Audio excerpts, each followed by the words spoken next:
దగ్గుబాటి అభిమానులను ఎప్పటి నుండో ఊరిస్తోన్న మూవీ లీడర్ 2 రానా డెబ్యూ మూవీకి సీక్వెల్ కావాలన్న డిమాండ్ ఎప్పటి నుండో ఉంది. అయితే ఆ రేంజ్ కథ దొరక్కపోవడంతో ఇన్నాళ్ళు ఈ ప్రాజెక్ట్ డిలే అవుతూ వచ్చింది.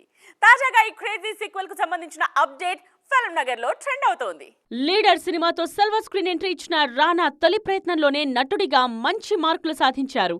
స్టార్ ఫ్యామిలీ నుండి ఎంట్రీ ఇస్తూ కూడా లీడర్ లాంటి సబ్జెక్ట్ ఎంచుకున్న రానా విమర్శకుల ప్రశంసలు కూడా అందుకున్నారు. లీడర్ సినిమా సూపర్ హిట్ కావడంతో ఆ సినిమాకు సీక్వెల్ చేస్తే బాగుంటుందని భావించారు మేకర్స్. అయితే అప్పట్లో సీక్వెల్స్ ట్రెండ్ అంతగా లేకపోవడంతో ఆ ప్రాజెక్ట్ వెంటనే మెటీరియలైజ్ కాలేదు. కానీ సీక్వెల్స్ ట్రెండ్ మొదలైన తరువాత లీడర్ 2 కోసం డిమాండ్స్ తెర మీదకొచ్చాయి. తాజాగా మేకర్స్ కూడా లీడర్ 2 మీద ఫోకస్ పెట్టారన్న టాక్ వినిపిస్తోంది. తెలుగు రాష్ట్రాల విభజన తరువాత జరిగిన పరిణామాల నేపథ్యంలో పార్ట్ 2ను ప్లాన్ చేస్తున్నారట. ప్రస్తుతం ధనుష్ మూవీ పనుల్లో బిజీగా ఉన్న శేఖర్ కమ్ముల ఈ సినిమా పూర్తయిన వెంటనే లీడర్ 2ను పట్టాలెక్కించే ఛాన్స్ ఉంది.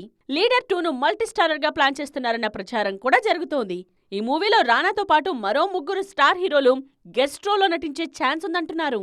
అయితే ఈ వార్తలపై మరింత క్లారిటీ రావాలంటే మాత్రం అఫీషియల్ అనౌన్స్మెంట్ వచ్చే వరకు వెయిట్ చేయాల్సిందే.